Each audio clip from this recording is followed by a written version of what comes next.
Alright, so today we're going to make some homemade apple jelly. And what we've done here, we've already washed off the apples. We've got them sliced up here, just about like you would eat them. Leave the core or the skin on them, and you're going to fill it up just to where the apples are barely floating when you put them in the water, and we're going to boil it down here just so we can get the apple juice to go ahead and start making the jelly. So this will take about 30 minutes, and we'll kind of update you as we go through it. So stay tuned. Alright, so here we are. We've got them on the stove, and they're starting to boil just a little bit. You want to keep them going, mash them down in there. Eventually you'll start to see them break down. It's kind of hard to see right now, but they're already starting to. If you look right in here, you can see what's already starting to break down in them. And by the time it's all said and done, you're going to have almost what looks like a whole bunch of foam on the top. Now in the process of doing all this, we've already got our strainer set up. It's just a colander with cheesecloth in it, and that's what we're going to end up dumping this into. That'll let the actual apple juice run out down into the bottom, where we can get what we need, and it'll separate it out. Whatever you do, do not mash the apples to try and get the juice to come out faster. That'll just make the entire liquid milky, and you definitely don't want that. Alright, once you got your apples boiled down, what you're going to want to do is take the colander that we talked about, the cheesecloth, and just place that over it. And the big pan, you're going to want to dump that in there, and as you can see, you can't even hardly tell it's an apple anymore. Some of them you can, but it just pretty much all mashes down. If you need to, you can always take a potato masher, just a handheld kind, and mash them up. What you're going to want to do is put those in there, let it drain in there, and you're going to want to leave it sit until all the juice is draining out. When you don't see any more, then you go on to the next step.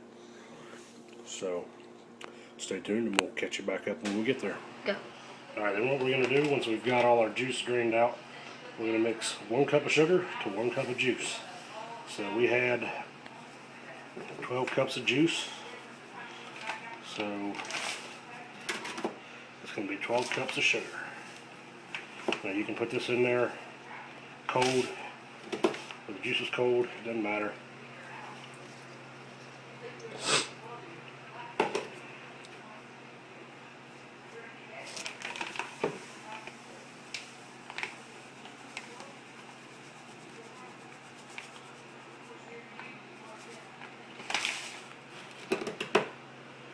In.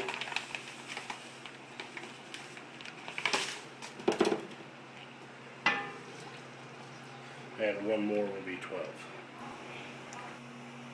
Once you get everything in there, you want to make sure that you're stirring it constantly. What we've got right there that you can see on the top is cinnamon.